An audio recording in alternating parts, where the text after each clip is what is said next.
excellent day for an exorcism.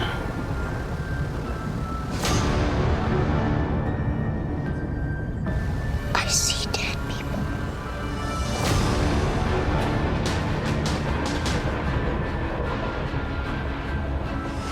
Suffering will be legendary, even in hell.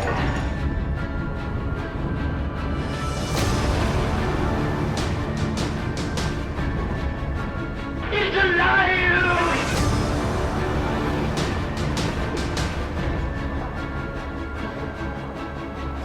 Fear on Film.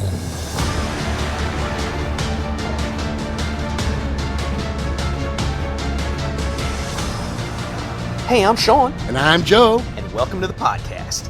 where we talk about fear, jump scares, Gory kills, the brutal, the gruesome, and then not so gruesome. all in the disturbed and morbid love for horror. Welcome back to Fear on Film, our monthly dive into horror. Alrighty, Sean. Man, it feels like forever since we've done our last episode, huh? I miss you, buddy. Oh, I miss you too. I mean, my horror bud. I mean, there's so much. Little side note here for our listeners. Throughout the month, when between recordings, we DM back and forth and we talk here and there. But sometimes we get on the phone and we start talking and we just start going on and we go off on. I'm like, wow, a lot of this stuff we should have for the podcast. I don't think it's going to be a surprise to anyone to learn that when we talk on the phone, it turns into a podcast itself. How many times have we're talking for half hour, 45 minutes, and all of a sudden we stop and we're like, dude, we got to save it for the podcast. What are we doing? And literally, that's exactly how it goes down. Because we're just a couple of chatterboxes. We love our horror, we love our films, and yeah, we just can't help it. I love that you judiciously use the term chatterboxes instead of nerds. I love that for us. Well, nerdy chatterboxes, but you know what? Being a nerd is cool nowadays, so it's okay. That's right. Oh my God. Where was this during the 80s? I wouldn't have been stuffed into so many lockers. Oh man, and yeah, not to mention what I went through. I hear you. I was all into Star Wars and horror movies and all that good stuff. You know, while kids were talking about Depeche Mode, I was talking about John Landis and Tom Savini. Exactly. We were like, did you see that opening to Twilight Zone, the movie? As he kicks and punches come in furiously. Right, exactly. But it made us the fine gentlemen we are today. This is true. This is Yeah. true. Absolutely. Now, I don't know if you heard the news. Warner Brothers just greenlit a new Final Destination film. I know. I just saw it on Friday. I mean, Joe, come on. You could have set your watch to this. Yeah. 7 made a ton of money and had the benefit of getting some really good, solid reviews to the, kind of to the tune of, it is relaunching the franchise, because I think there was a 14-year gap. And I'm here for it. I think it's fantastic. Oh yeah, I'm excited. And if you look at the numbers or the films from Warner Brothers is climbing back up, man. I mean, they have Sinners, Final Destination, they had Companion, Weapons, and they got the upcoming Conjuring film. They're on fire. Is it safe to say that from a major studio perspective, they are going to own horror for 2025? I think so. And it's great. I mean, yeah, we love our indie horror films, from Magnet and A24. But when it's Black Swan Films, hey Chad Archibald, we love you.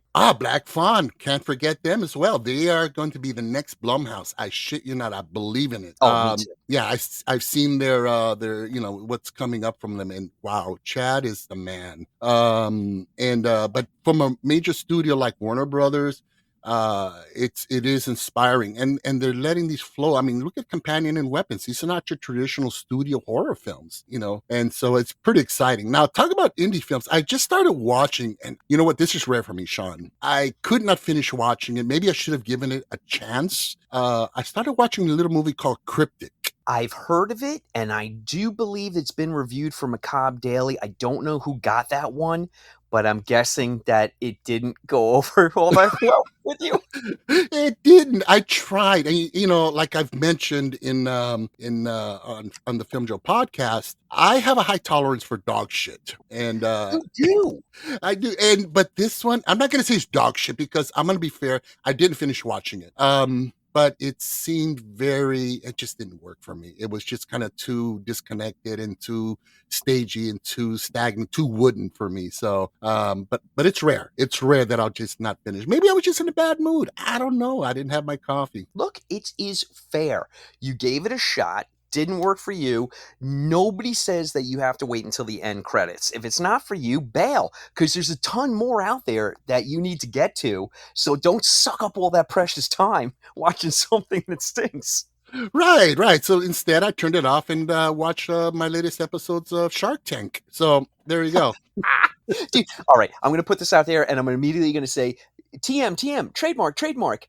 Dude, there is I don't know if it's a Twilight Zone episode or if it's a full-length feature, but there is a horror movie to be made about people who show up on Shark Tank and then unleash something Lovecraftian right in front of the panel. and I'm working on it in my head right now. TM. We don't have lawyers and we don't even know lawyers, but TM. You know what? I fucking love it. It's kind of like Shark Tank meets Late Night with the Devil. I love it.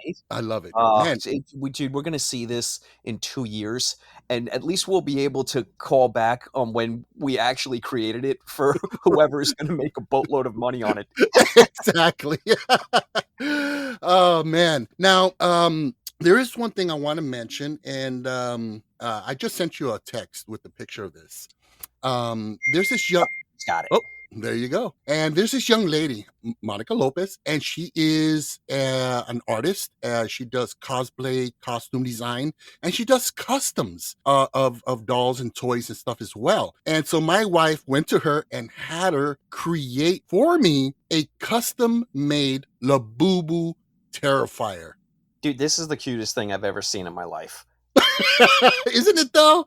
I mean, the detail and the quality, it's amazing. You have to put this on the Fear on Film social media. This is incredible. She did this herself. This is handmade. Yeah, absolutely. From scratch, except for the Labubu doll itself.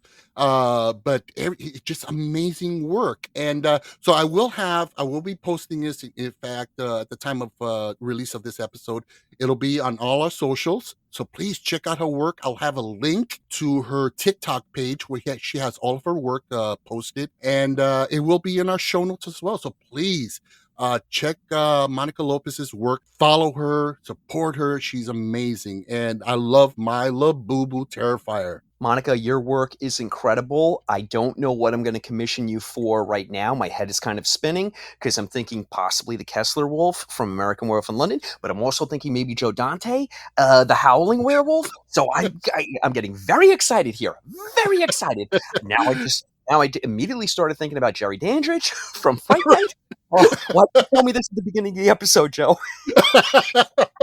I mean, it's just amazing work. And I've seen some of her cosplay work. She does the conventions and all that, the horror cons, and her work is amazing. It's really incredible. Good. Yeah. She's a very, very talented young lady. So folks, support her, follow her, check out her work. You won't be disappointed. If you had told me that this was, hey, I just sent you a text, this is Funko's new line, I would have 1000% believed that you were being serious. That's what this looks like, the quality. Yeah, it does. In fact, when my wife brought it to me, she had a commission for me, and God bless my wife. She really indulges me in my sickness of collectibles and horror. So my wife only puts up with it. She doesn't really support it. I love you, Jen. But when she brought this to me, I did not think, at first glance, I'm looking, I'm like, where did you get that? I didn't think it was a custom. And it looked like the legit thing. It looks incredible. Joe, can I tell you, for tangent number one, you happy, Eric Hansen? Tangent number one. I'll tell you a quick story. So my wife doesn't know yet, but I was on eBay last week and I saw a 1970, I believe it's 1971, poster, Spanish poster for Frankenstein versus Dracula. Oh. It's incredible. It's 71 by 55. Oh my God.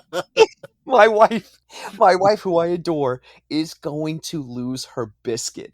I don't even know how I'm going to get this damn thing framed. It cost like $80, Oh, so that's it not was bad. steal. I had to get it. So that was is $65 plus the shipping. I had to press the button on it. Yeah. Now I'm thinking about, all right, I need to get this 71 by 55-inch poster framed. It is going to cost me $600.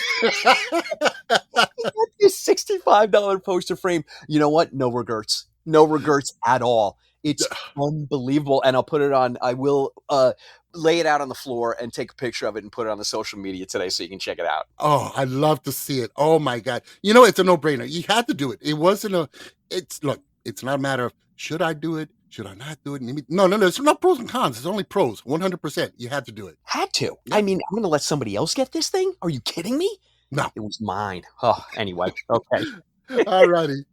So yeah. Oh, and also I want to mention to the folks, at the time of, the release of this episode, we will also have an episode of so it'll be Fear and Film and the Filmjoe Podcast, double whammy. And next week we have a special guest, Sean. Do you know who that might be? I hear he's a real prick.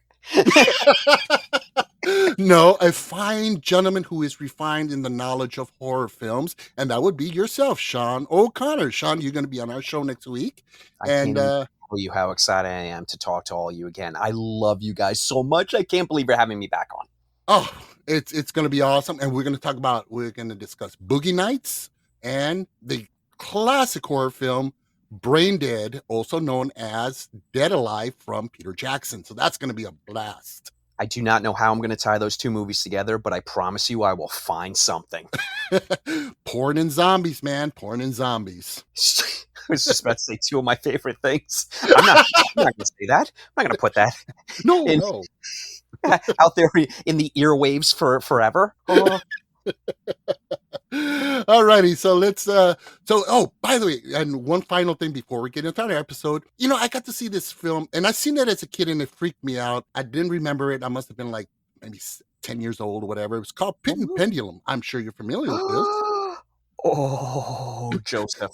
I mean, you're talking about Corman's 3 to 4 year stretch where he does Pit and the Pendulum, The Mask of Red Death, Tomb of, I can never pronounce her name, Ligeia. I mean, he brings Poe to the screen in Technicolor glory with Vincent Price starring. It's so funny. Tomb of Ligeia was supposed to be Richard Chamberlain, and if you watch that movie now, they make Vincent Price up to look exactly like Richard Chamberlain. Yeah. And once you see it, you can't unsee it. Yeah. Oh, it's so great. By the way, incredible poster for that movie as well. But anyway, yes, I know the films. Holy cow. Give me your thoughts on the rewatch.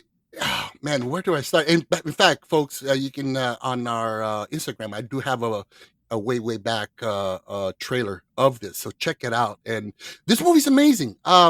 Gaslighting and horror, and it's classic.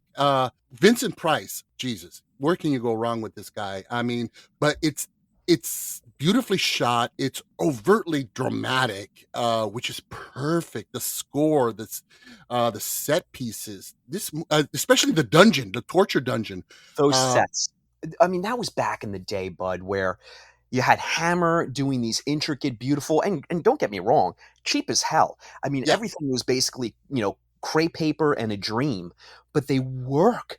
And they look so intricate and ornate and grand. I mean, you watch a movie like Haunted Palace with Vincent Price, based off of a Lovecraft short story, and what Corman's doing there with the sets, I can't even do it justice describing it. You must watch the movie and just look at the grandeur of the set design. That alone, it's also a fantastic movie, but just that alone is worth the watch.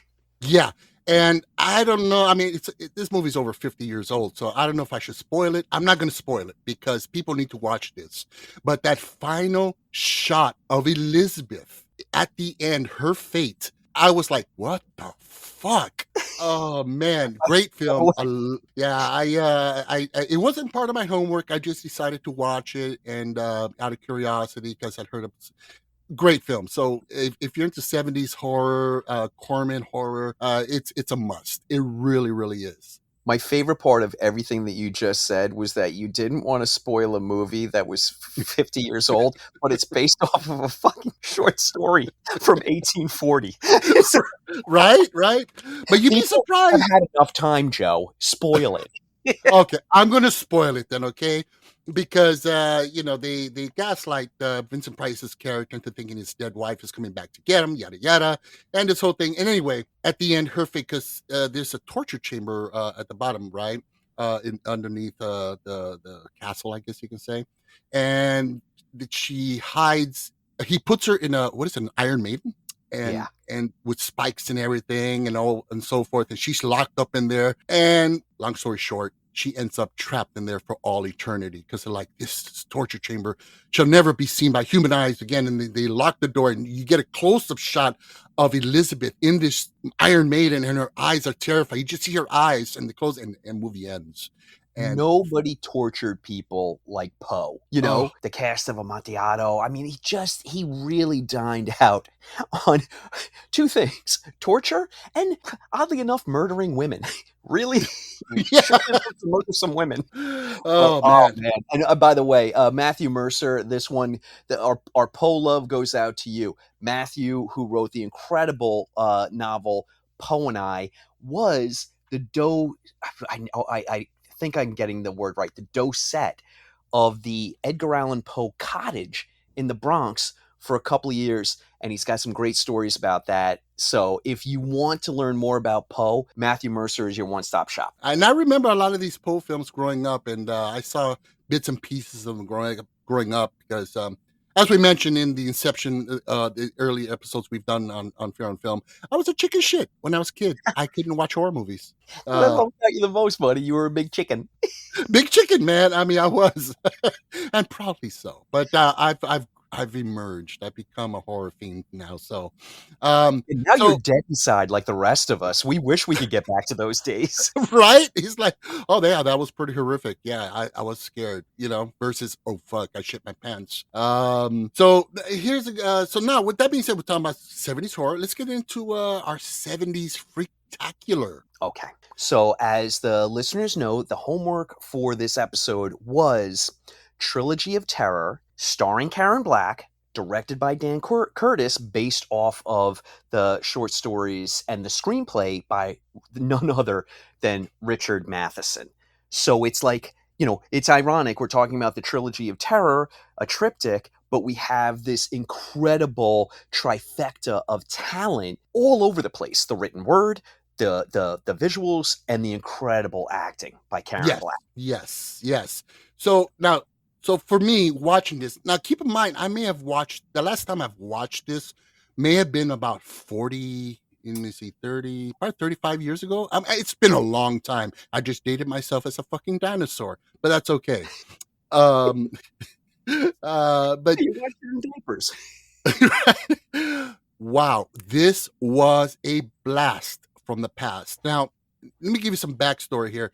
When I was a kid, my mom, God bless her, she would expose me to all kinds of films. Lana Turner noir murder films, tear-jerking movies about dogs that die and the kids that mourn their death, and all this stuff. So it wasn't like, whoa, she didn't shield me. She didn't go, no, you can't watch this because you're too young. No, I would watch these films, and this was one of them. It must have been, and I remember this was right before my 7th birthday. Okay, when I saw this, and it's some pretty heavy themes for a 6-year-old. Okay. Well, you got incest, you got murder, you have witchcraft. I mean, sexual deviation. Yeah. It's pretty wild. So my take on it was, okay, so Karen Black, first of all, she is legitimately horror royalty. I mean, she, of course, Trilogy of Terror, Burnt Offerings, House of 1,000 Corpses, Killer Fish, Invaders from Mars. Oh my God, I love that movie. Yeah, just amazing. But this was her number one for me. But so it's broken down. So the film is a trilogy of terror, three stories, short stories. And now the first two were pretty good. They were pretty decent. I liked them. They had that format of like Twilight Zone comeuppance kind of ending, and they were good. I liked them, but I did see the ending coming, where it was going. So, but it's the third episode, Amelia is the name of the segment, that has become legendary, has become iconic, and it was truly freaking terrifying.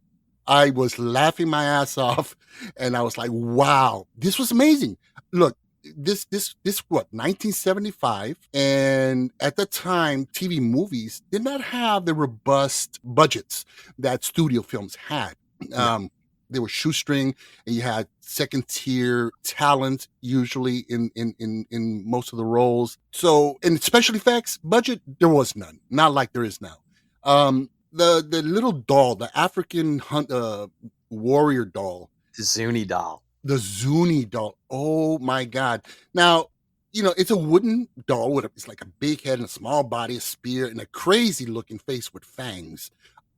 Just terrifying in itself. So how do you get this thing to move around? How do you animate it? What kind of, they don't animate it in the, in the sense you would think in special effects. There's literally somebody off camera holding this fucking doll by the feet, moving it around in front of the camera. And it looks hilarious, but it's effective. I mean, they even use Jaws techniques in this, with using a POV of the camera, zooming around the ground, which, chasing Karen Black around the apartment. Oh man, I can't, I don't know what to say. It was just incredible. And then the yakking noise, the yak, as it's running around, it was so comical yet terrifying at the same time. So really quick, the plot of this segment is basically she bought this Zuni doll at some store, wherever it was, and she's going to give it to her boyfriend for his birthday. And she reads the note that comes with it, and it's a Zuni doll. It has a history. Just don't remove its necklace, because then the spirit will be freed, and whatever it comes to life. And she puts it on the coffee table. Necklace comes off. All hell breaks loose. Oh man, it was, and the whole segment is her being chased around by this Zuni doll, yakking away, running in front of the camera, and the techniques that Dan Curtis utilized with the camera work, the angles, and the limitations that they had, obviously, for the special effects and making this thing come to life, were just genius. I was blown away. None of it should work. No, it shouldn't. I mean, this should have been cheese central. And we're definitely in the dairy aisle. I think if people watch this now, because this resonates with a whole generation, because we saw it on TV in 75. It scared the friggin' underoos off of us because of the age that we were. We have this loving nostalgia for it, but going back to it now as a middle-aged man, it doesn't scare me in the least, but I appreciate what they did and the chances they took, knowing we have a fetish doll that we're essentially doing the Muppet walk throughout the entire apartment with, like the shoulders hunch up, but it works when the Zuni doll cuts itself out of the suitcase. Oh God, I was laughing so loud. It's at that point, you're just like, oh, you're just taking the piss, Dan Curtis, and we love you for it, and we're in. And at that point, it's just like, no, we're in. It's, wherever you want to take us, we're going with you. And then at the end of the episode, when Karen Black is waiting for her mother, fully possessed by the Zuni doll, and is just stabbing the knife into the floor in that, hunched down, primeval pose that she's doing, and you're just like, bravo, sir. And how smart to save Amelia for the last segment. Yeah. I mean, that last shot, I had a smile just stretched across my face from ear to ear with that ending. It's just a classic. And folks, I highly recommend watching this. Yeah, the first two segments are kind of run of the mill. They're pretty okay. but just wait, because it pays off at the end, and it pays off in Yeah. spades. I mean, it's amazing. And watching that segment, I believe that segment influenced one of our most iconic films from the 80s, and that would be Joe Dante's Gremlins. Yes. You know what? I was trying to guess before you said it. Oh man, what's Joe gonna say? And you nailed it. You absolutely 100% nailed it. I never even thought about the connection to that. But the Zuni doll essentially has, sorry, flip that. The Gremlins essentially have the Zuni doll's teeth. Yes. And smile. Yeah, and their movement and their voices. And I definitely see the inspiration there. And it's not obvious, but when you see these two films side by side, you make that connection. You go, fuck, Joe Dante's a genius, because he took this inspiration, made it his own, and just cleverly worked it in, and it's beautiful. And little side note, I know that it's really cool, because I think it was the first segment where they're at a drive-in and they're watching a movie called Night Stalker, which was directed by whom? Dan Curtis. Which was pretty neat. I thought that was pretty cute. But it's amazing. You got this is a superhero team up of Dan Curtis and Richard Matheson, two absolute horror legends. I mean, Sean, tell the listeners about these two ginormous legends in classic horror. Okay, give me 5 minutes, and I promise I will land the plane. Oh, by the way, gotta correct something, Joe. We just messed up. Dan Curtis actually produced The Night Stalker. Oh, the my film bad. they're watching the drive-in. It was actually directed by John Llewellyn Moxey. So okay.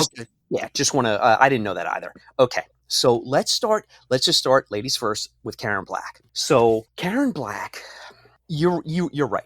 She's horror royalty. But we have to talk about the Karen Black of it all during the early 70s. This actor has a run, and I'm just going to list the films that she's known for. There are plenty more that I will not mention that she's phenomenal in, but I'm just going to mention some of the hits. Okay, so let's start with Easy Rider from 69. So she's working with Hopper. Then she goes to Bob Rafelson's Five Easy Pieces with Nicholson. Also stars in a Nicholson film shortly after that. Then we got her in 74. She's in The Great Gatsby. Wins a Golden Globe for that. Then 75 is the quintessential year of Karen Black. She stars in John Schlesinger, stupid mouth with too many teeth and a big fat tongue. John Schlesinger's Day of the Locust. She's in Airport 75, which for me is my favorite airport movie of all time. Charlton Heston essentially eats a hole.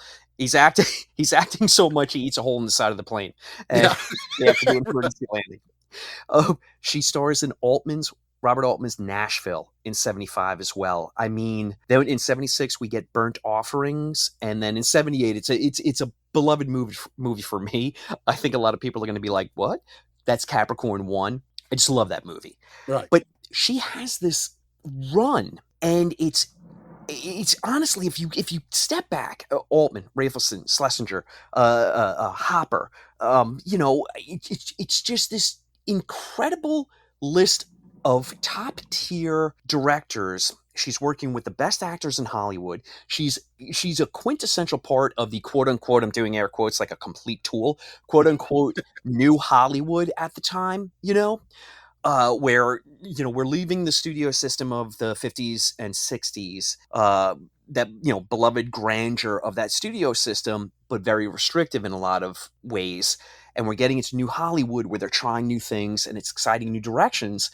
And look at Trilogy of Terror. It is a made-for-TV movie with all of those very adult themes that 6-year-old Joe was like, I'm confused. And it is, it's 1975, and there's 3 stories about women and their agency, and they're the central figure who controls the narrative of all 3 stories. That's interesting, Joe. It's very interesting for 75. Yeah. So it just goes to the point of like, this is a new time. This is a new direction, and made for TV horror. certainly had its hits and misses. I will be exploring these one day when I finally write the friggin' book about made-for-TV horror in the 70s. I will be looking for an introduction from Joe Velazquez. No You got pressure. Um, but she's a quintessential part of so many genres, and it's kind of heartbreaking through no fault of her own, to my knowledge from the research that I've done, is that just time just passed her by.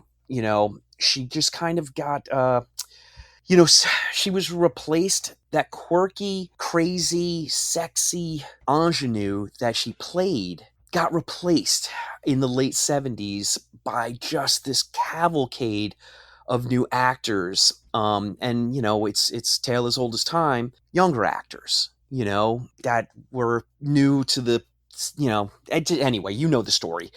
You kind of Yeah. age out of the part that you were known for, and you can't necessarily find a landing pad on new roles. And because Karen Black played such kind of, lovably unhinged, kooky characters, which she became known for, that is not the direction that we went in the late 70s, and especially that was not the direction that we went in the 80s, especially with female characters. So anyway, long story short, she just kind of got market corrected, and it's through no fault of her own. So I'm kind of glad that she is beloved now for what she did and has become a horror icon. So that wraps up the Karen Black of it all. Let's go to Dan Curtis. Okay, so Dan Curtis is, without a doubt, the most important person when it comes to made-for-TV horror and movies in the 70s and 80s. The 70s was all about horror. So he starts off with Dark Shadows. He does that from 68 to 69. It is a flopperoonie at the time, becomes a cult classic later on. Barnabas Collins, how do you not love him? Holy cow. Tim Burton made a whole movie on it. It is not great, but it's imminently watchable. I highly suggest you check it out. Then he gets into essentially bringing horror classics to your TV screen. He either directs or produces The Strange Case of Dr. Jekyll and Mr. Hyde, starring Jack Palance. It is on Tubi. It is fantastic. You must watch it. He does Bram Stoker's Dracula with Jack Palance. Very, very good, based off of screenplay by Richard Matheson, who we'll get to in a moment. But he carves out this niche of, horror, folk horror, classic horror, some modern horror with the aid of William F. Nolan and Richard Matheson. So let me just rifle off a couple of these. We mentioned Dark Shadows. He produces The Night Stalker, which eventually becomes the beloved TV series Kolchak, The Night Stalker, starring the incredible Darren McGavin. By the way, David Chase of Sopranos fame cut his teeth writing for The Night Stalker. That is why some of those episodes are so good. It's roughly 20 episodes. You can find it on Peacock. I would say that 4 of them are classic, 4 of them are good, and the rest are stinkeroonies, but they're also so much fun to watch. So you got to check out The Night Stalker. Directs this movie called The Norliss Tapes, which is so hard to find and is so good, about a journalist investigating the occult who at the beginning of the story you find out is missing. I'll leave it there. It's really good. Okay. Screambox. Tony Wash, this dating game kiss, is going right out to you, Tony Wash, lead curator for Screambox. They have some of Dan Curtis's made-for-TV movies on Screambox right now. I just watched Peter Graves of Mission Impossible fame in Scream of the Wolf, and it is fun as hell. Copy's not great. You kind of get what you get. You don't get upset, but you got to check these out. He does Turn of the Screw. He does Dead of Night, which is one of the quintessential anthologies of the 70s. It has a final segment, I believe it's called Bobby, about bringing a child back from the dead. It's a bad idea to do that. You should not bring people back from the dead. No. It never turns out great. No. I'm looking at you, Pet Cemetery. He does he produces Frankenstein in 73, the picture of Dorian Gray in 73. Anyway, long story short, Dan Curtis essentially created the made-for-TV horror movie. There are tons of made-for-TV horror that are not Dan Curtis productions that are insanely good during that decade. But Curtis is known for doing the best of them, and I really think the jewel of the crown is The Night Stalker, because it shouldn't have worked. It shouldn't have connected with audiences, but it did. Then he goes on to do The Night Strangler with Darren McGavin. Then, of course, the Kolchak series. So, like, if it weren't for Kolchak and The Night Stalker, and I think Eric Hansen would agree with me, because I know he's a huge fan, I don't think Dan Curtis would have landed. He'd still be known for the movies that he did, but that really is like his pinnacle claim to fame. Side note, turns out he's not such a great guy to work with. Wow, really? Yeah, so, a little bit of a massive prick. Oh, But, wow. yeah. Darren McGavin couldn't stand him. Just couldn't stand him. And there's a lot of stories out there. I'm not shooting from the hip here. If you read anything about Dan Curtis, by the time you get to the second paragraph, you're going to find out that he's a complete asshole. Wow. But he did great work, and he worked with great people, and he kind of gave a lot of people the ability to cut their teeth in the industry. So, what do we do every episode, Joe? We separate the art from the artist. Absolutely. You have to. I mean, because if not, I mean, we half the stuff we talk about or watch, we won't be able to. Won't be able to do it. I know. I mean, it's Hollywood and your bad behavior. What are you doing? Who knew that giving people carte blanche and a lot of money would lead to them turning into monumental assholes? Right. Exactly. Oh man. Let me just quickly land the plane here with Richard Matheson. Oh, the man. Yes. Anyone who's listening to Fear on Film should know about Richard Matheson. No judgment if you don't.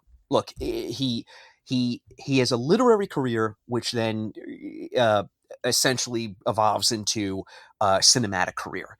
He is known for The Incredible Shrinking Man in '57. Talk about Roger Corman. He was a screenwriter for House of Usher in '60 and The Pit and the Pendulum, my friend. Oh, wow. That's right. He wrote the screenplay to a movie called Burn Witch Burn, which is also called Night of the Eagle. Name dropping here. I spoke with Grady Hendrix when we were talking about his incredible new novel, Witchcraft for Wayward Girls. Highly recommend everybody go out and get it. It is a friggin' bangaroony.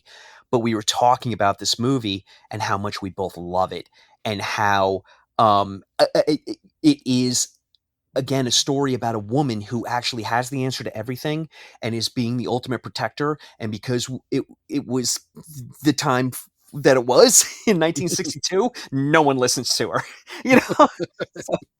He did The Devil Rides Out, which, if I'm not mistaken, was a Hammer film in '68.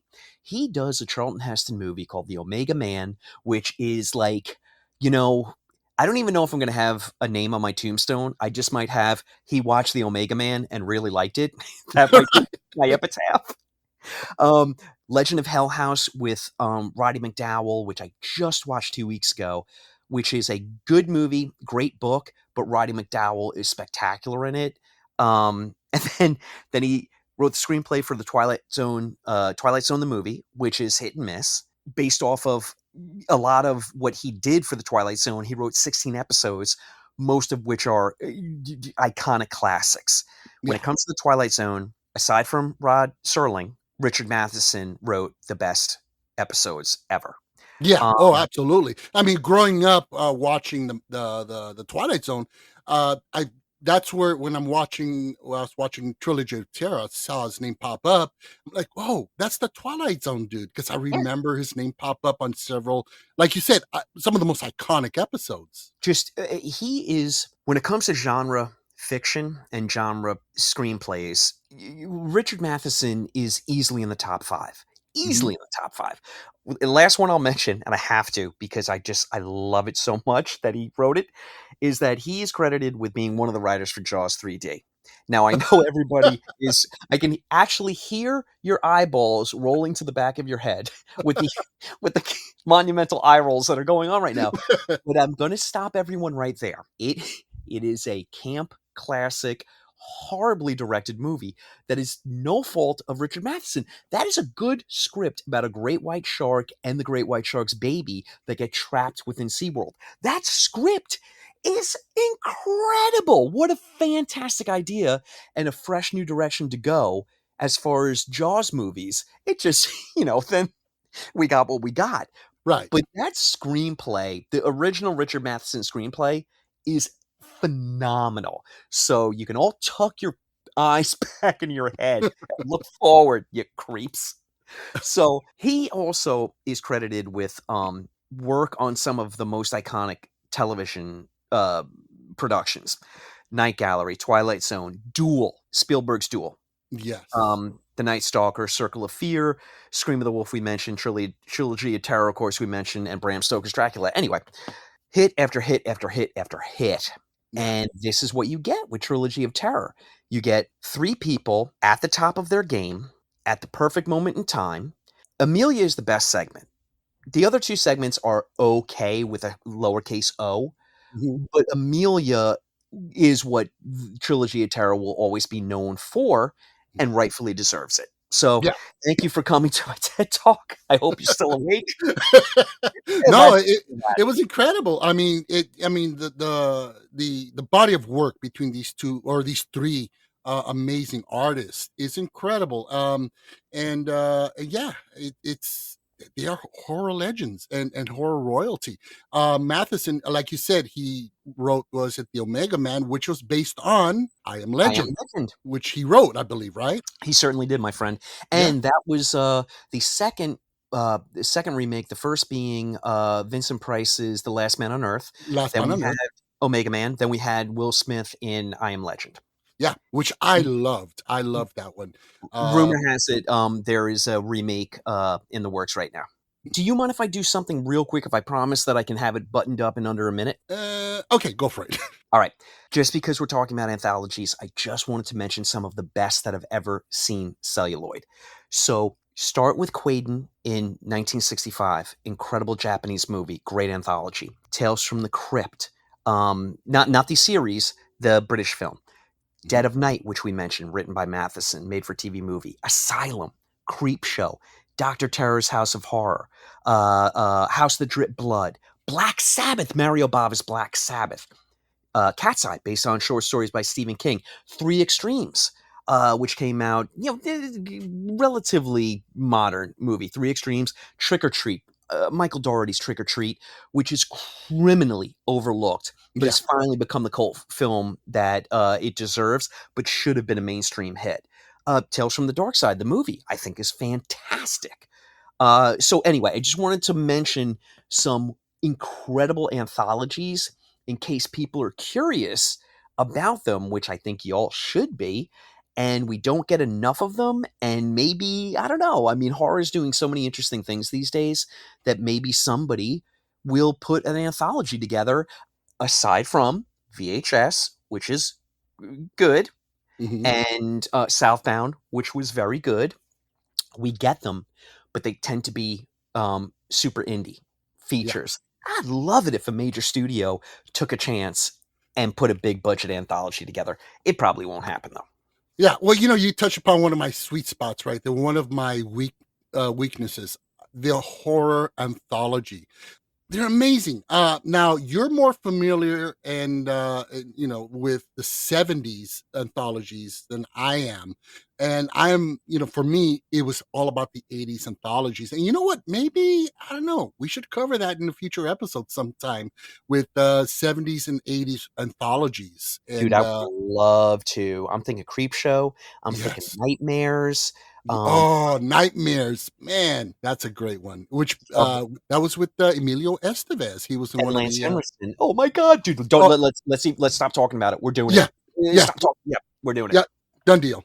All right. So with that said, what do you say we get into our creature presentation? Yeah, can't wait to see what you thought about it. Oh man, alrighty. Hey everybody, before we continue, beware. There will be spoilers in the second half of this discussion. We're going to let you know when, so if you haven't seen the film, you may want to pause, watch the movie and return, or, hey, look, just enter at your own risk. I will put a little asterisk here. Joe, what episode is this? Is this our 4th episode? This will be our 5th episode. This is episode number 5.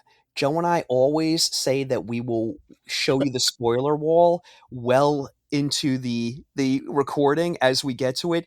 People, we immediately get to it. So Yeah. I'm just going to let you know right now, bee-boo, bee-boo, we are spoiling everything immediately. So if you haven't seen Weapons, just go out and watch it and then come right back.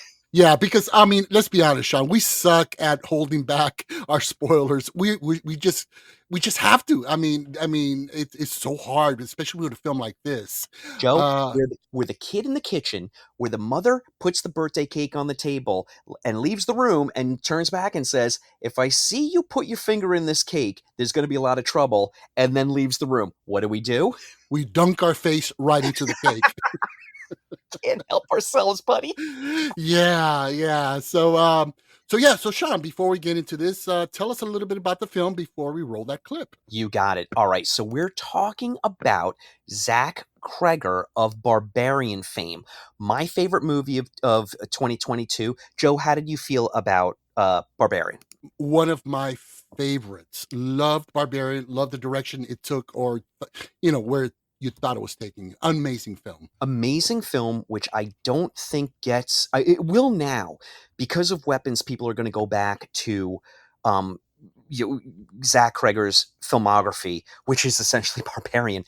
I think because of the time frame, we were just really coming out of COVID at the time, and because of that, I don't necessarily know that it really got all the love that it deserved. Anyway, with that said, we're talking about his new film, Weapons, which is essentially a interconnected set of stories based upon the disappearance of 17 children at 2:17 in the morning, one, I believe, autumn night, and how it affects the individuals in the story, the town itself, the children, and pretty much everyone who lives in this town.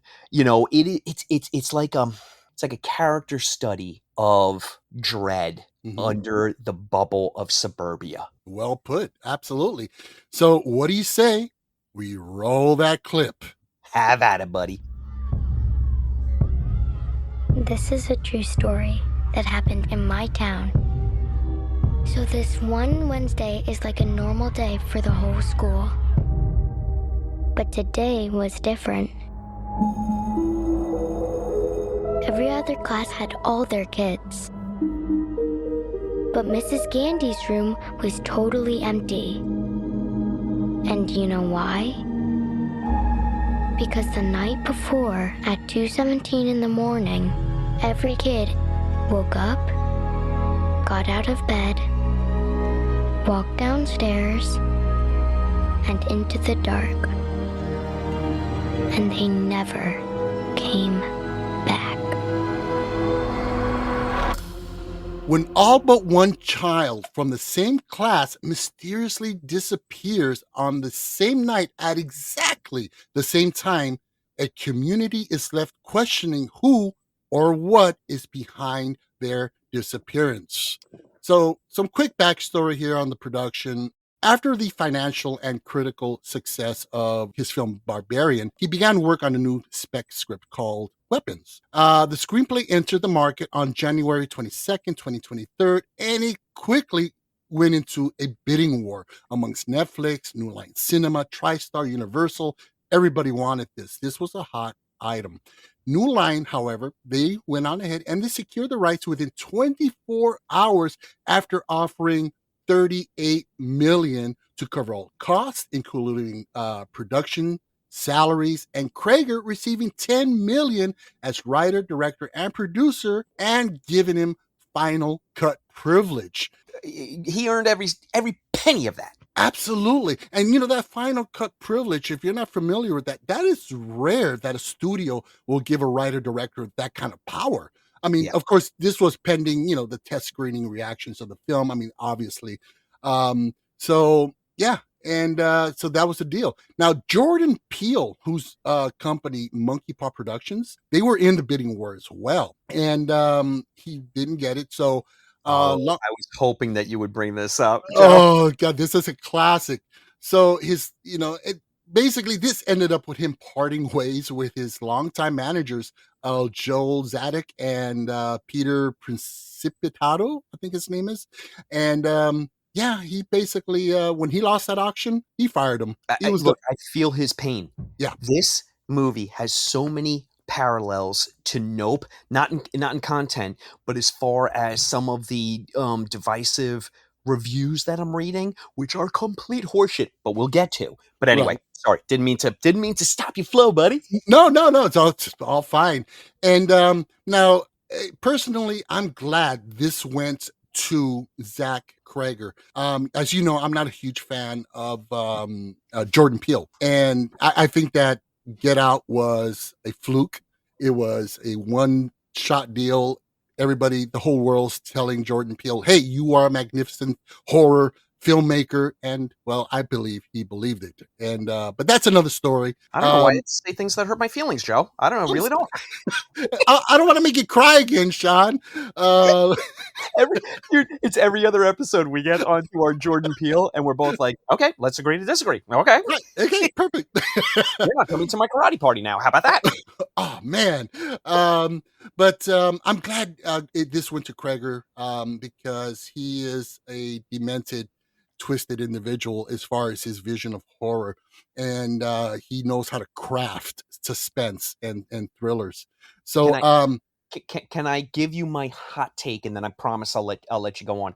I feel like he is in that sweet spot that Yeah. John Carpenter was in from 78 to 84. And I Yeah. know we're only 2 movies in, but I'm just like, oh my God. After walking out of the theater, I was like, this is Halloween to The Fog. Holy sweet Jesus, are we getting the Thing next? Of course, look, I'm being a jackass, but I truly feel like we've hooked into a director that has the confidence to not get in his own way and the passion and bravery to take chances, much like Carpenter did. Yeah. And it is producing results that are equally as phenomenal. Yeah. Well, I'm gonna go on a limb here, and I'm gonna take it a little further, and saying that Cregger is going to be one of those directors that will be discussed in horror film classes in universities and colleges 30, 40 years from now. In Well said. Yeah. So in 2023 in May, Pedro Pascal, he was cast in the film, which I think he would have been really, really good in this. I do, but I think Brolin's better. I was playing him in my mind. Brolin lands better as kind of like an exhausting gas bag of a neighbor. Yeah. Who, even the broken clock can be right twice a day, who actually does some heroic and right things, but essentially is a shitty dad and kind of a fucking blowhard, and also really is the head pitchfork and torch leader at the town hall school assembly thing. I forgot how to speak English words.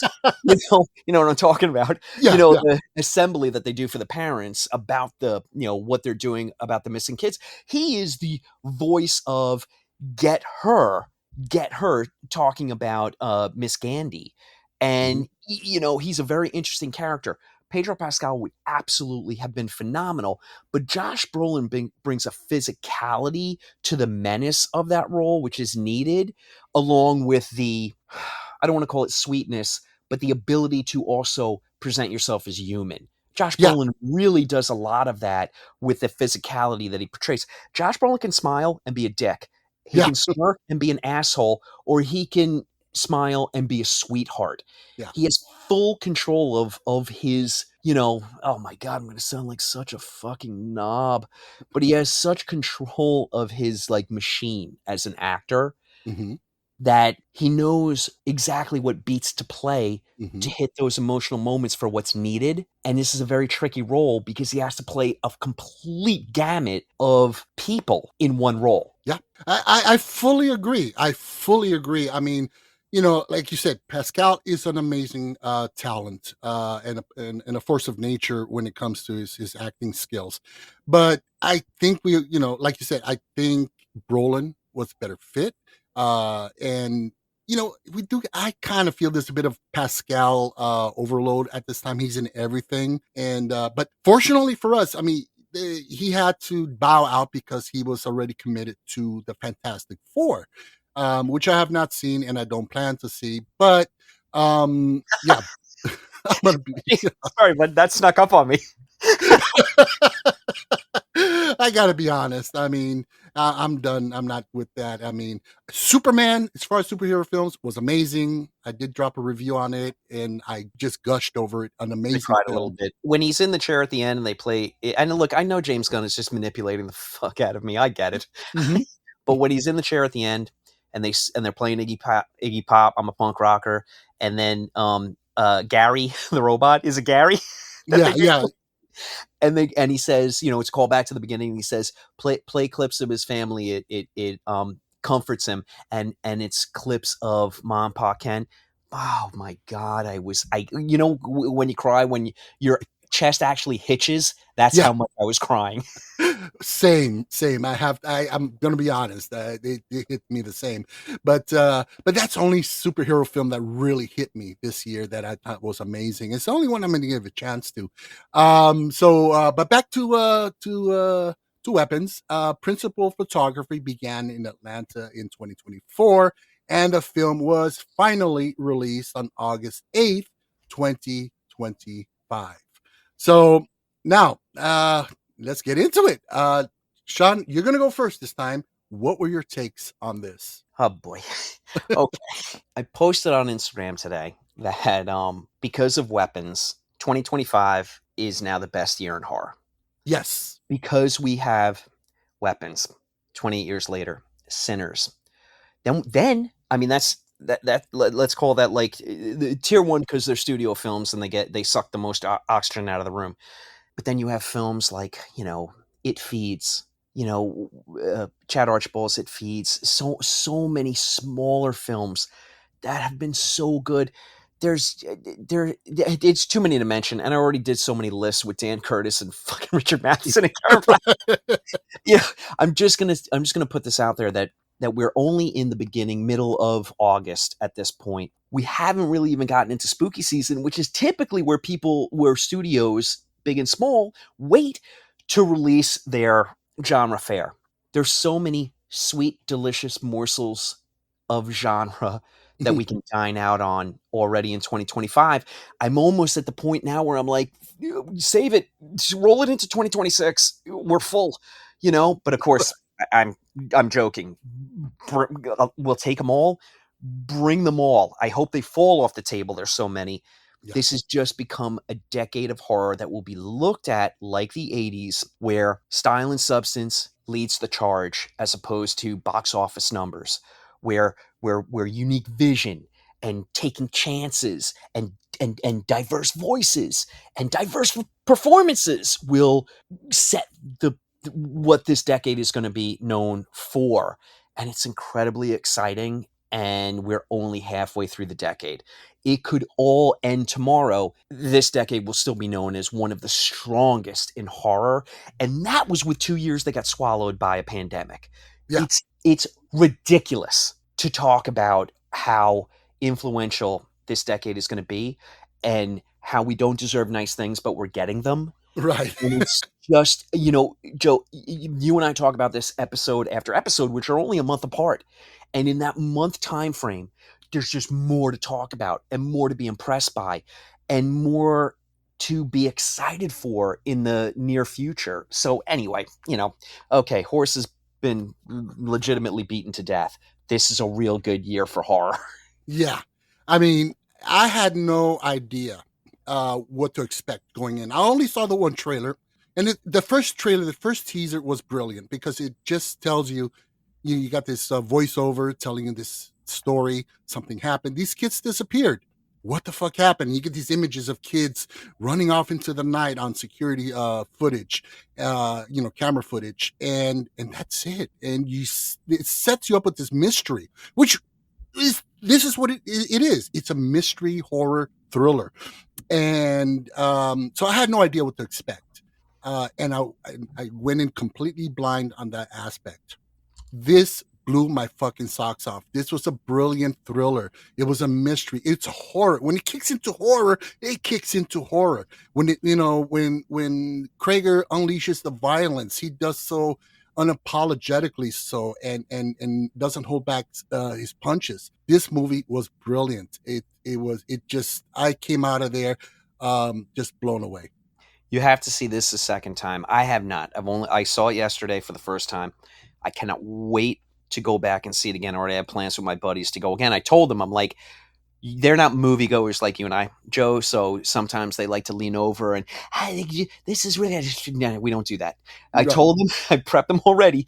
You look at the screen, you pretend I'm not next to you, and I'll talk to you when the credits start rolling. Right, exactly.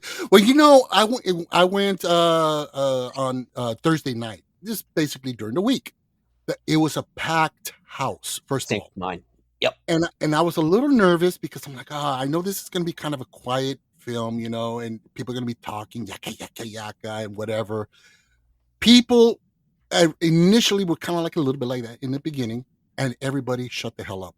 They were glued to the screen. They started cheering. They were gasping. They were screaming. They were laughing. And at the end of the film, when the credits rolled, something incredible happened. The audience broke out into applause, which is something I have not experienced in a long, long time. Right? It was amazing. This, which by the way, the comedic elements in this film, I did not expect. I did not see that coming. This movie had me laughing sometimes, and it's dark humor, obviously, but wow. I mean, the buzz and the love that this film is deservingly receiving, and it's just an incredible film. I will. Okay, first and foremost, I need to let everyone know that I listened to the Big Picture podcast, and Zach Cregger was on with Sean Fennessy. I want to acknowledge that because I'm going to be talking about a lot of the same things that Sean Fennessy talked about. I'm not aping what Sean is doing. I'm just saying that this is parallel thinking. We're going to be mentioning a lot of movies and books that have already been mentioned on another podcast. So I just wanted full disclosure. But it's what Zach Cregger is talking about, and it's also the influences that you can see on the screen. So we're going to mention some of the same things anyway, for what it's worth. Yeah. I'm the better Sean anyway, better looking and more intelligent. Oh, absolutely, sir. I agree, sir. I agree. I say that only because I reached out to Sean Fennessy once to come on the old podcast, and he never got back to me. So and he's a Long Island guy, so I'm like typical Long Islander, blowing people off. Now, what did you think? I mean, here's one element that I really appreciated in this. And you get this in your standard by the numbers studio driven horror films. They did not waste time with unnecessary expository. Cregger just showed you what you need to see. He told you what you needed to know and left some things to your imagination and leaves you completely and totally satisfied. Joe, this movie's 2 hours and 8 minutes. Those 8 minutes are credits at the end. It's a 2-hour movie. Yeah. And like, what's the history of the aunt? Why she, which, spoiler, she's a witch. And why is she a witch? Why did she do this? We don't know. You don't even. Cregger is so good at what he does that Joe, we should mention, okay, so the format of the film is very much like Magnolia, very much like Pulp Fiction. We have segments based off the narrative of the character. So the first one is Justine, who's Julia Garner, who plays Justine Gandy, the third grade teacher. Yeah. She walks into her classroom one day, 18 students, 17 are missing. Mm-hmm. Her story is the longest of the segments, and for lack of a better word, the most docile. there's just what Cregger's doing is he's laying the framework, the foundation of the framework. He's pouring the concrete to what he's going to build on. And it's incredibly interesting. It's incredibly engaging. You're following Julia Garner as she is dealing with essentially becoming the target of why these kids are missing. And she's innocent. She has, I mean, look, we don't know that at the time. I mean, you know, I suppose it could have turned out that she was the witch at the end, but because it's Julia Garner, we're immediately on her side. And the way that Cregger's is framing it, we are compelled to be on her side. She's being made out to be a scapegoat. And it's very much a 2025 moment, you know, of we have no information, we're acting on emotion, and we're just going to start shooting from the hip. Look, a lot of people are one of the criticisms that I'm hearing is, why is this movie called Weapons? This movie is called Weapons because every single person involved in it is a weapon or is a victim of a weapon, not a conventional weapon for the most part, but you know, there's information being weaponized against people, and then there is the outcome of that, and boy, do we get the outcome of that at the end. Yeah. Well, yeah, and you know, you talk about the weaponized mentality as well. I mean, it's a small town mob mentality that Julia Warner's character is subjected to. You know, they're about to burn her at the stake, which, by the way, as we mentioned, Aunt, what was her name? I forgot her name. Amy Madigan? Oh, you mean instant horror icon Amy Madigan plays Aunt Gladys. Oh my Gladys. Joe, I fucking forgot I was American. You turned Puerto Rican for a second. Wow. And Gladys. And Gladys. I mean, it sounds weird in my mouth. And Gladys. And Gladys. Gladys. Christ. You know, there's a, you know, we're tipped off early on of the secret behind this all early on, because when Amy Madigan becomes prime suspect number one and falls victim to the small town, you know, mob mentality, they spray paint something on her car. And what do they spray paint? You mean Julia Garner, not Amy Madigan. Amy Madigan actually is the witch. Yeah. My bad. I'm so excited. Okay. What do they spray paint on her car? Witch. And at first, when I saw that, I'm like, I did not make the connection. I was not immediately tipped off. I'm sure there was people out there who were. They're like, oh, I figured it out there. I'm just kind of dense that way, maybe. I don't know. And I'm glad, because I was not tipped off. I just saw it as, oh, these crazy people are calling her a witch because something weird happened. But it was a clue. And I thought that was freaking brilliant. Joe, this film is so layered. It's so intricate. It's so delicious. I honestly can't even. I cannot wait to get in front of that screen again. Witch is painted in red. Red is very much attributed with witchcraft, with wanton sexual desire, with all, you know, it's like unbridled, the color red, you know? So it's just these little choices. It's just little choices that are made that just add, and it's almost subconscious. It just adds to the layering and the world building that Cregger's is doing. And I mean, there's so much thoughtfulness to this film and the decisions made, not to the point of becoming precious, but just like, here's someone who loves horror and gets to paint on a canvas and is like, yeah, I'm going to do this for myself. It's very funny because, or I shouldn't say funny, but interesting, because I'm listening to Zach on that other podcast, and he's saying how, look, he started writing Weapons when he was in post-production for Barbarian. And he's like, I write it for myself. I didn't even know that there was going to be a witch involved. I didn't even know why the kids were missing until I got to page 50. I write these things for myself. It's very, very aligned with incredible award-winning horror writer Joe Lansdale. I interviewed Joe, again, name dropping. It's what I do. It turns out it's what I do these days. But Joe said to me, he goes, you know, because I'm like, Joe, how do you come up with these incredible novels and short stories? He goes, I just don't give a shit about anybody else. I write for myself. I entertain myself. And if I get to the end of a story and it entertains me, what else do I need? And then the publisher puts it out there, and I don't care anymore. If somebody likes it, great. If not, I already wrote a story that I enjoy immensely. And this is the same thing that Cregger's is doing. He's like, I just wrote a movie that really thrilled me and I got a kick out of. And from all the feedback that I'm getting and what I'm seeing, audiences are really, resonating with it as well. It's not to say that there aren't some really whacked out opinions, which we'll get to. I definitely want to talk about some of the reviews that have come out as we get to the end of Weapons. But I mean, this is a guy who is just, he's in the zone.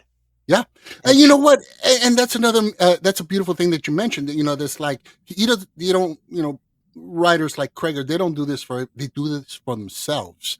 And what's great is that there's studios, like Warner Brothers and New Line Cinema that are not interested. Like, you know what? They're giving them that liberal birth to express their art and their storytelling, and their filmmaking. And the result of films like Weapons, where you don't got studio executives on the sideline in suits saying, well, demographics dictate that. And because of what happened to this film, we need to have this kind of ending. They're giving these guys a wide berth and say, you do your thing. You know what you're doing. And the result are films like Weapons. And thank God. And I hope this trend continues. And like I said, Warner Brothers and New Line Cinema, which is part of Warner Brothers, they get it, and I think they're gonna be the leaders in horror for this year as far as big studios go. Joe, you know that I love books. That's my gig at Macabre Daily. If people enjoy Weapons and they want to kind of chase that thrill, not necessarily in horror, although I have a couple of recommendations, but really good, solid short stories, because this is a short story framework. And by Cregger's own admission, the marketing department reached out to him and like, how do you want us to market this? And he said, just tell people it's Magnolia meets Hereditary, which is essentially exactly what this film is. Yeah. We have like these compact, beautiful short stories that are interconnected that really culminate at the end. But if people are interested in stuff like that, check out The Sweet Hereafter by Russell Banks, a story about a town that's dealing with the death of a school bus accident that kills a bunch of children. It's not a good time, but it's definitely an incredibly well-written story. You can check out the short stories of Stephen King. Besides being horrific, they're incredibly well-written. You can check out American folklore and dine out on that. You can check out worldwide folklore. I highly encourage people to check out that as well. I mean, if anything, Weapons is an offshoot of American folklore because of the witchcraft element to it and what it says about that. You've got the short stories and novels of people like John Cheever and John Updike and Richard Ford and Rick Moody and Tom Peralta and Sinclair Lewis. Like, there is just an absolute delicious buffet of written word out there. If the format of Weapons is something that interests you, I highly recommend people go out and just Google best American, or why be restrictive, best short story writers, and then pick a century and have at it, it'll be well worth your time, because that is the structure of this film. It is an intricately plotted collection of short stories that pays off magnificently at the end. Now, here's an interesting thing, and I want to get your take on it. A lot of the pushback on the film so far has been, I like the first half, I didn't like the second half. When the supernatural element is introduced with Aunt Gladys, see, I finally learned how to pronounce it. I shouldn't say a lot of, but some people are checking out because it's been a very, I don't want to use the word routine, but for lack of a better word, I'll use the word routine. It's been a very routine kind of procedural up until then. And then there's the introduction of, witchcraft. And some people that's a deal breaker for them. And my answer to that is, did you know what movie you were going into? Well, you know what? I think people are accustomed to the run of the mill James Wan, Blumhouse, kind of like sloppy third act, and that's what they want. I don't know, or they just don't understand horror. I mean, I thought it was brilliant, and the way that Cregger executes this revelation and how he brings it about. I don't think anybody in the mainstream could have done it the way he did. And again, maybe some of these detractors of this film, uh, they're just accustomed to garbage. I don't know. It's kind of like you give somebody a fine, porterhouse steak, perfectly made, and like, oh, this tastes like shit because they're used to Taco Bell. Maybe that's the case. I don't know. Yeah. I mean, hey, look, that's a very fair point that this movie challenges the viewer. Yeah. Every single story is kind of a different, has a different stylistic element to it. Justine, Julie Garner's story, is about a woman confronted with a town that hates her. Mm-hmm. Josh Brolin's story is very much a procedural about this man becoming kind of an amateur detective to try and figure out the logistics of where his child possibly ran off to that night. Very interesting.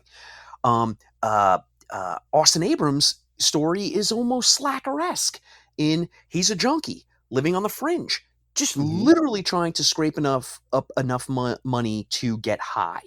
These are very stylistically, and the content couldn't be more different, but there's the through line of the children through each as the epicenter, of what is driving the narrative of all those stories. Or I shouldn't say it's driving the narrative of Josh Brolin's for sure, and Julie Garner's. It's not necessarily driving the narrative of Austin Abrams, which I think is a great choice. It's really on the fringe.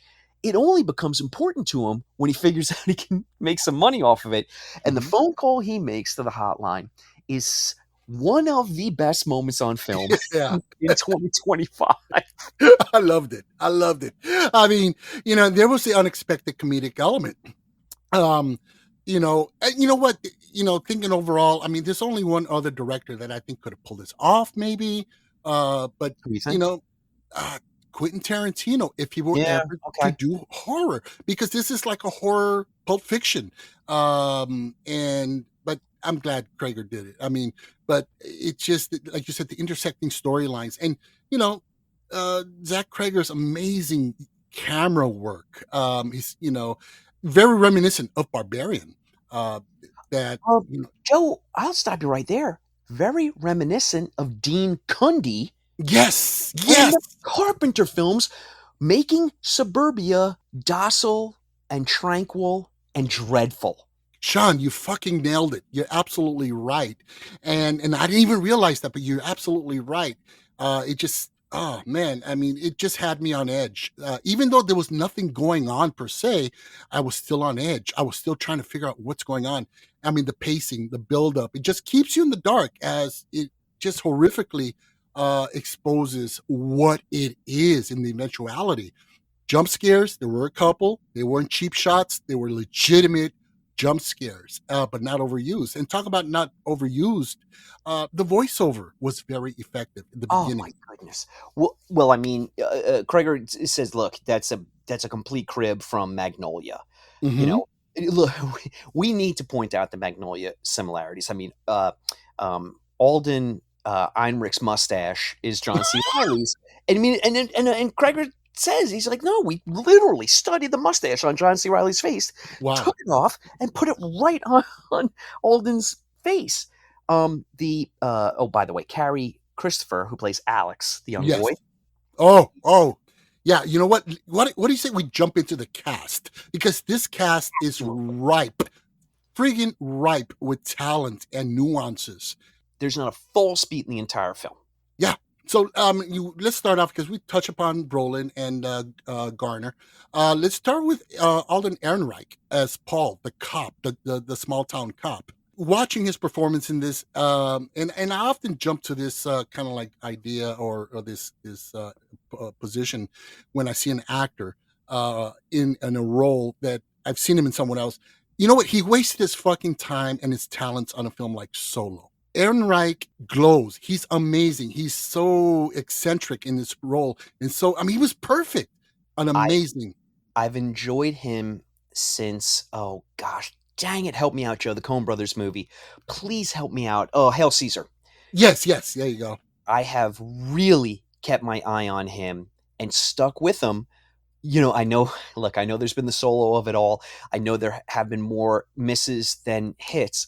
I'm really hoping that this movie puts him on a new trajectory and gets him in front of better films, or I shouldn't say better, but the caliber of film that he deserves, because he's so good in this movie.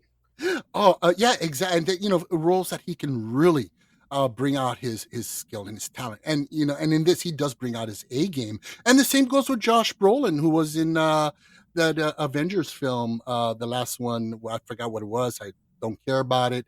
A waste of time for him, in my opinion. Yeah, he got a fat It's easy paycheck. for you and I to say these things.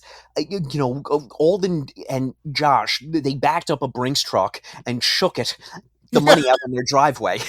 Yeah. You and I would have absolutely played Chewbacca's son. Right, exactly. I would have taken that fat paycheck, but it's great to see him doing what he does best and showing us what he's great at. And Brolin, like we mentioned earlier, just a perfect choice for the role of Archer. And so now let's move on to Julia Garner. Such a course correct after the Wolfman, because she was so horribly miscast, and I adore her. Yeah.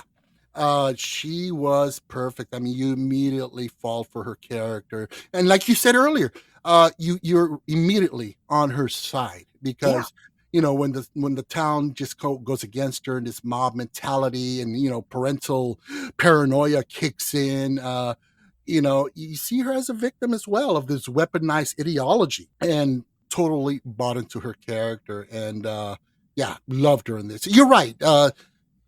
Great course correction here from the Wolfman, which I initially liked, resaw it, didn't like it, but she was still good in it. She has it. It's funny. She has the most interesting role in the film, because she kicks us off, and she really is. She's she's the MacGuffin, so to speak. The viewer will be looking at her going, did she do it? Are we going to find out she did it?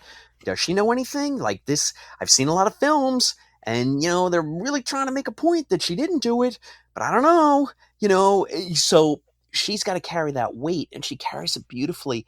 And and to Zach Cregger's, what he does with the script, it just blows me away, because to a fault, every single one of the characters that shows up on screen is inherently human. And I'll qualify this.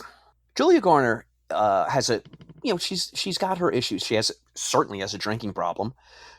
Certainly has a problem maybe with adhering to the rules, as far as hugging kids and giving kids rides home. Like, you got a heart of gold. Those are monumentally stupid fucking things to do as a teacher. Like you can't talk your way out of the perception of that. So like, she's insanely human. She has all these faults. She seduces her ex-boyfriend, who she well knows is in a relationship with June. Oh my God, she's so good in the movie. June Diane Raphael. Such an incredible actor and comedian. Love her. Oh, by the way, Rockville Center native and got off Long Island, so win-win for her. Right. But like, follow me on this, Joe, and let me know your thoughts on it. Let me tangent into space for a hot second. Okay. The movie ends. Okay, the movie ends. Julia Garner still has a drinking problem. She's out of a job. The children who are found, we learn that, through the voiceover, that some of them have started speaking this year. Those children are monumentally fucked up. Yeah. The parents are essentially zombies, and will be for the rest of their life. The choice, the conscious choice, that once Amy Madigan is literally torn apart by the children, it's not as if the spell is lifted. It is, but it's not as if everything goes back to 2:16 that night, before the children, took off into the night. They are the consequences of what Gladys did will follow them. Every single one of these characters. Austin Abrams is dead. Alden Eichhardt is dead. The parents are fucked up. The kids are fucked up. Julie Garner's still an alcoholic out of a job. Josh Brolin. Now here's the interesting part. Josh Brolin, who has this epiphany of, and this heartbreaking moment of, I never told my son I loved him, which is why the son's a piece of shit bully at school. Right, right. It's that through line of trauma then begets trauma, and it's generational, and it follows the lineage. And you can be goddamn sure that in the narrative, Josh Brolin's father never told him he loved him. And maybe was, used his hands instead of his words. And like, you get this full picture with just these little details. But at the end of the movie, Josh Brolin's carrying his child, and you see Josh's back, but the child's face. And that child is well into the galaxy. Yeah. That child's most likely never, ever coming back. Now, I'm going to challenge you. Is Josh Brolin what you've seen, and he's had moments of heroism and moments of doing the right thing, but he's had way more moments of not. You think Josh Brolin is the kind of father that will be in for the long haul with a borderline catatonic son? Or does he just want the little league kid in the picture? I think, I think because of the latter that you stated, he will not be there in the long run, because what his expectation. He's one of those one of those fathers that has high expectations and and so forth for his kids. But yeah, he's gonna give up on him. I think he's not your poster perfect dad, and he's not a perfect character. Gladys comes to town like a natural disaster. Yeah, I wish I knew or remembered the name of the town. But nothing will ever be the same there. Yeah. And you know what? That's one thing I love about the ending of this film. It's not your, woof, wow, look what we just went through. We're going to recover and we will be happily ever after, despite the fact. No, everybody stays fucked up. And I think it's not the focus on their character arcs. It's the story itself that's focused on. And these are just characters that are flawed. And which I think is something we can all in real life identify with a lot more. That Julie, what's her name? The teacher. What was her name again? Julia Gardner's character. Miss Candy.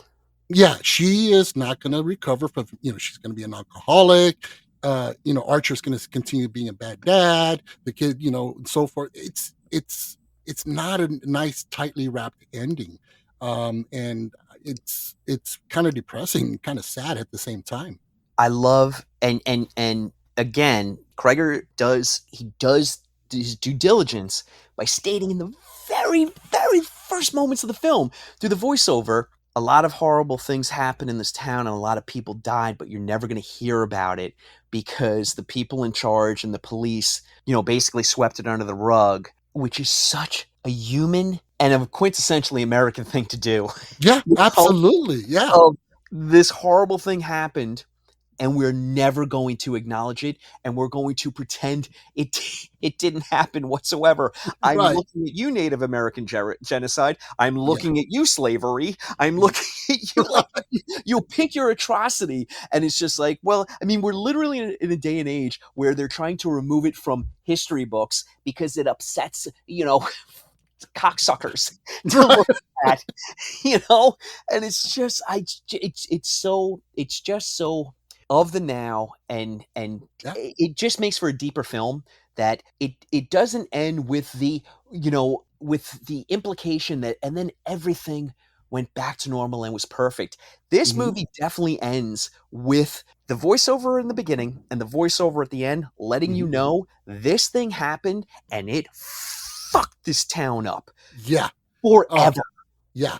I mean, it's just picture perfect. I mean, I'm glad they took it. And again, I don't think it's, the mainstream studio mentality would have gone this route. And I'm glad that it went this route.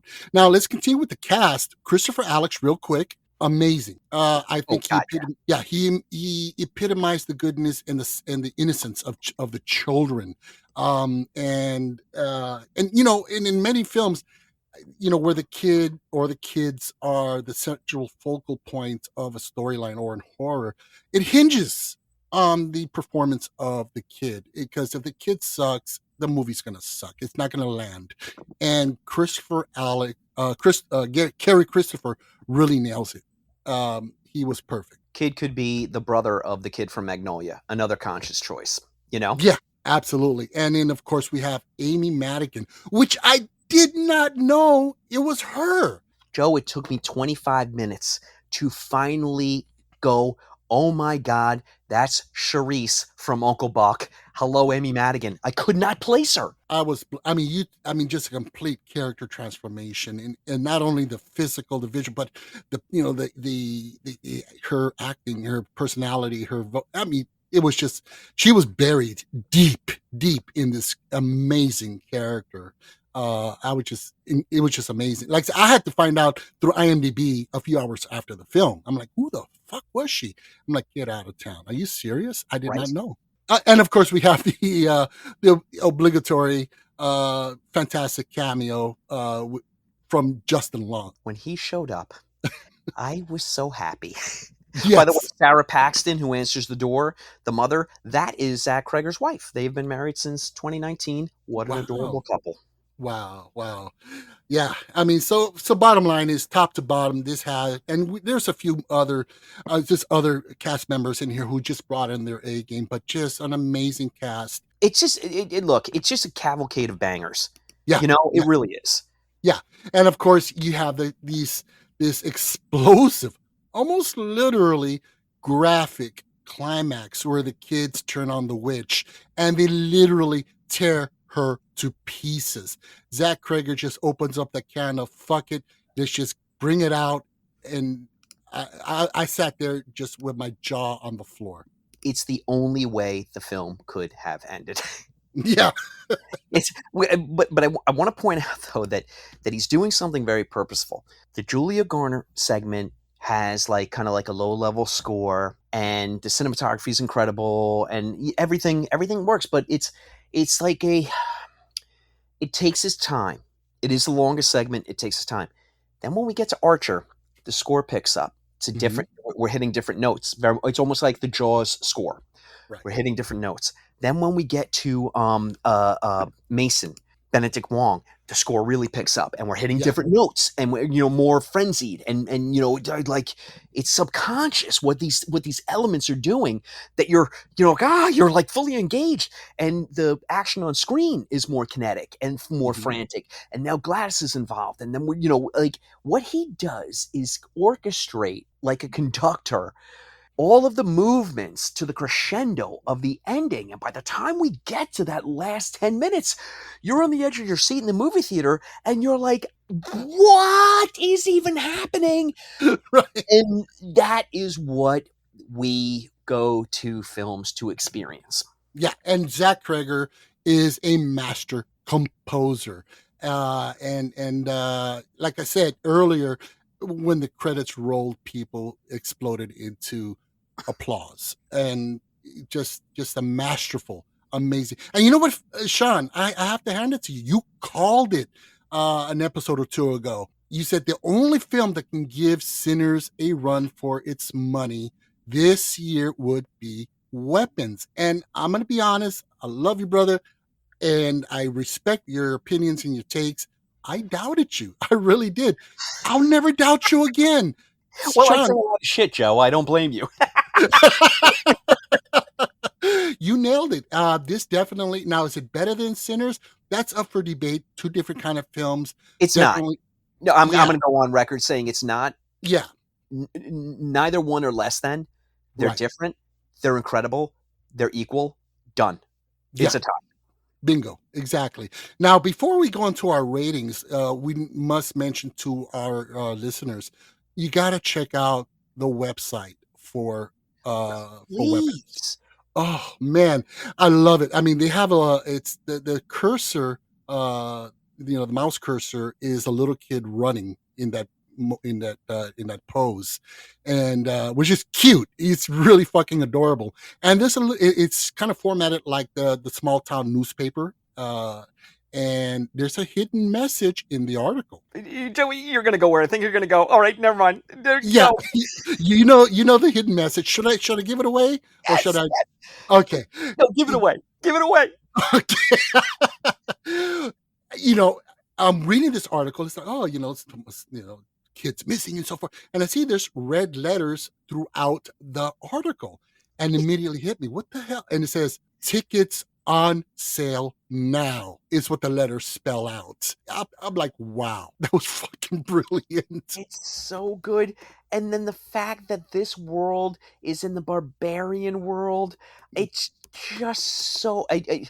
I couldn't love it more. I love world building. Yeah, I mean, Joe, it's our wheelhouse. We love, we love a Lord of the Rings. We love a Star Wars. We love, give us and intricate legacies, we're in.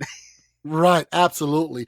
Now, and real quick before again we go to our ratings, they said that this, was stated that this takes place in the Barbarian universe. I didn't see it, but I heard that it's only on the website that you just mentioned. Okay, it's in there, and it's coming up in his next film or two. He's going to bring it all together, which I am just excited, and I can't wait to see where he takes this. Oh, well, Georgina Campbell is one of my favorite actors. So, I mean, she circles back as that character down the line. But first, we have to get to Resident Evil. He's doing Resident Evil. Oh, okay. Sean, you just, I don't know. Really? Are you serious? Oh, you didn't know that?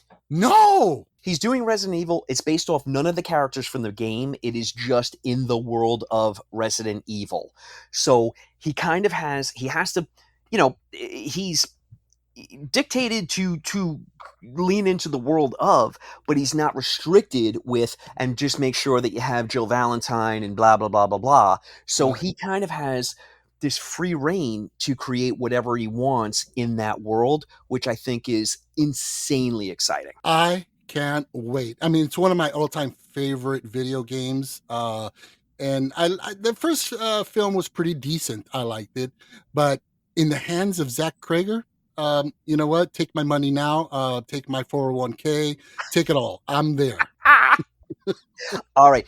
Before we move on and wrap up, can I just, and I know this is very unlike me, but can I point out some of the bullshit that's going on with this film as far as the reviews? Okay. No, absolutely. There were 2 reviews that I read. So the purpose of this is not to be a prick. Listener, you make that own judgment about me.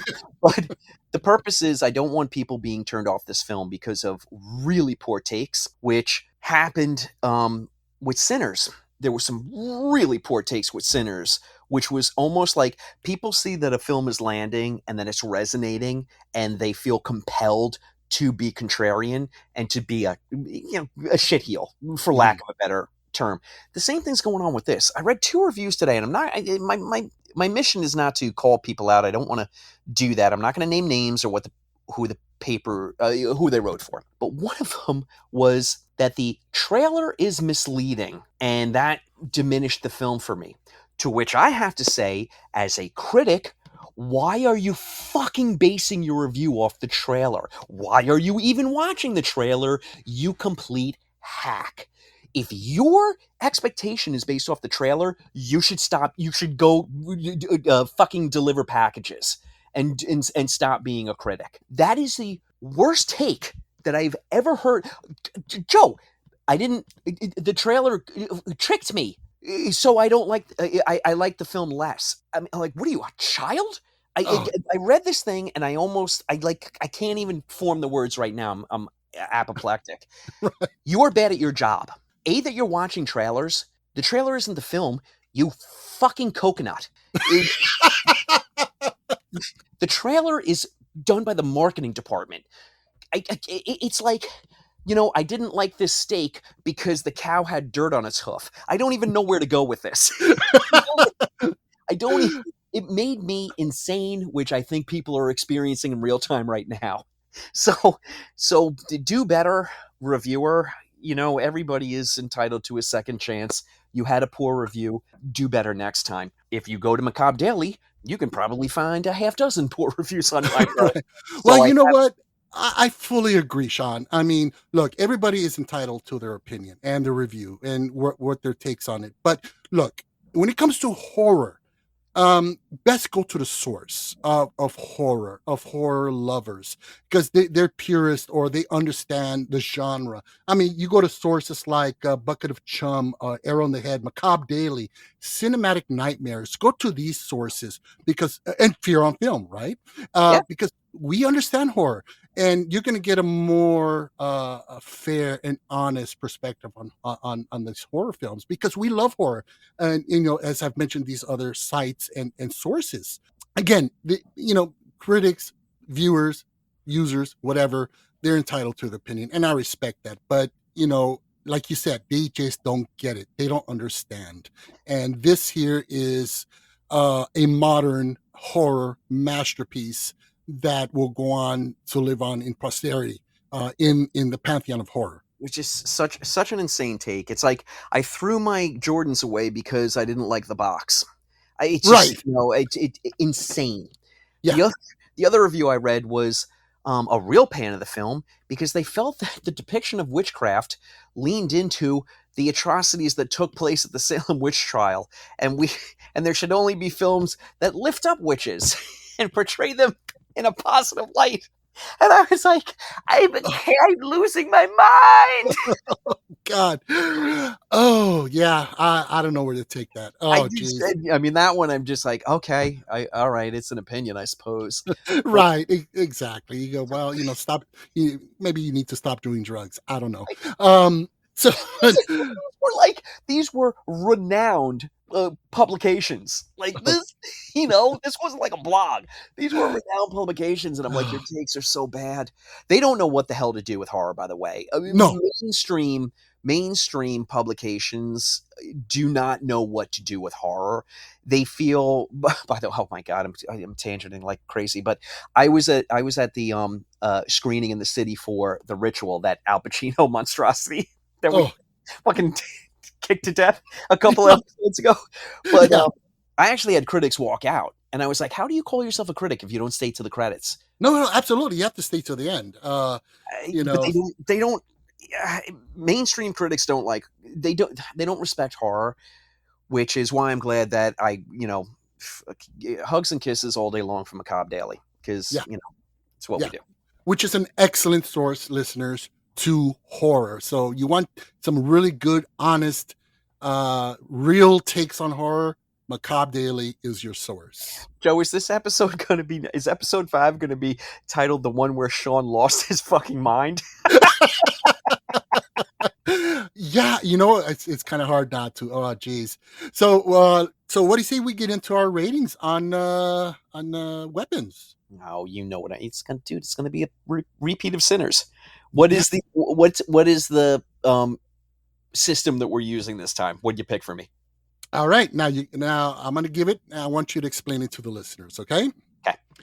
Our ratings of weapons is going to be on a scale of 1 to 10 cans of Campbell's chicken noodle soup. Oh my God. Could you imagine having to survive off salty, sodium-laden Campbell's chicken noodle soup? I'm going to kill you. So explain to the listeners why that is. That is what poor Alex has to feed 17 children and his poor comatose parents for, I don't know, Joe, days, if not weeks. Yeah. So, this poor kid. That's another one. Alex is living with the nice aunt who's not a witch at the end of the movie, we're told. But I don't see Alex having a very good life moving forward after his horrific experience. Right, exactly. And he'll never eat chicken soup again. Oh God, no. All right. So what is your rating of weapons? 10. 10.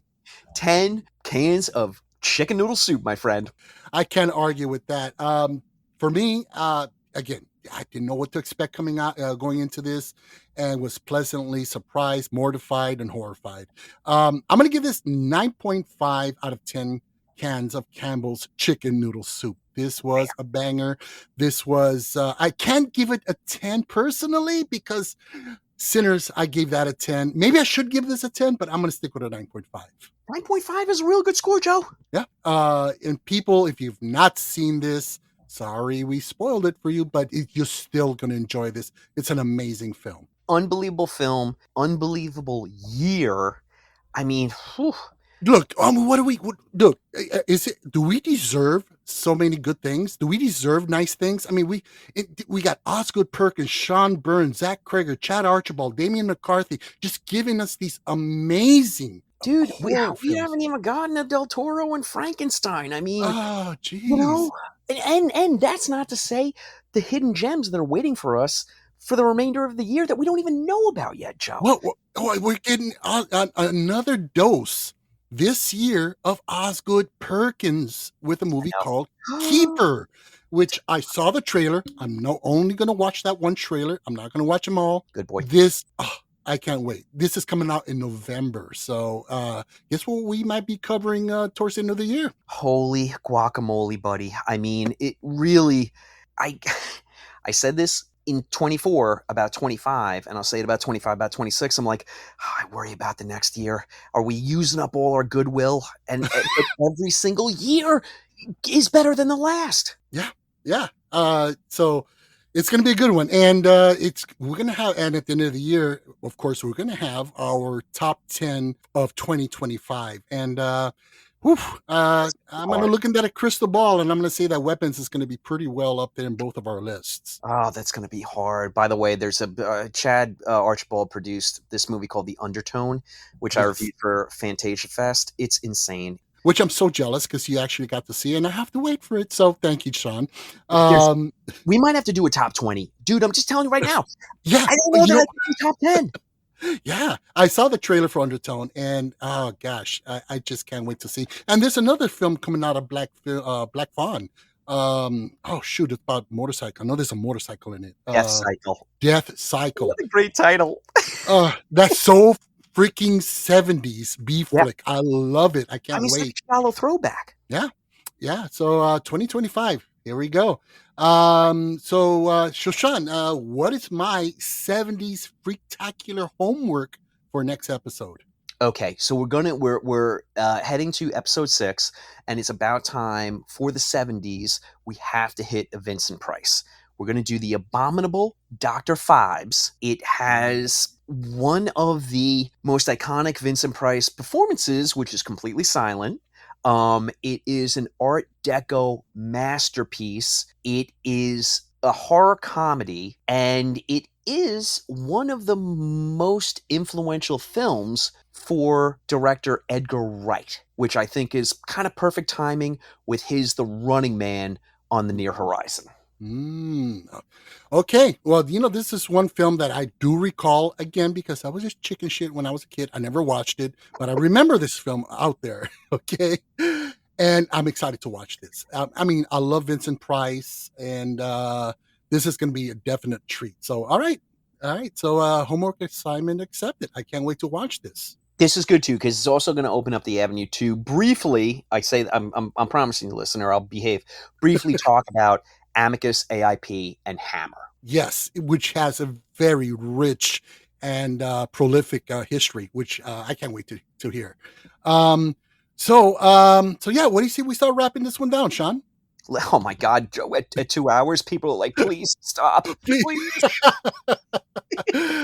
No, I'm sure they were glued to their earbuds throughout this whole episode, especially with your amazing insight on Matheson and director. What was his name again? Dan Curtis.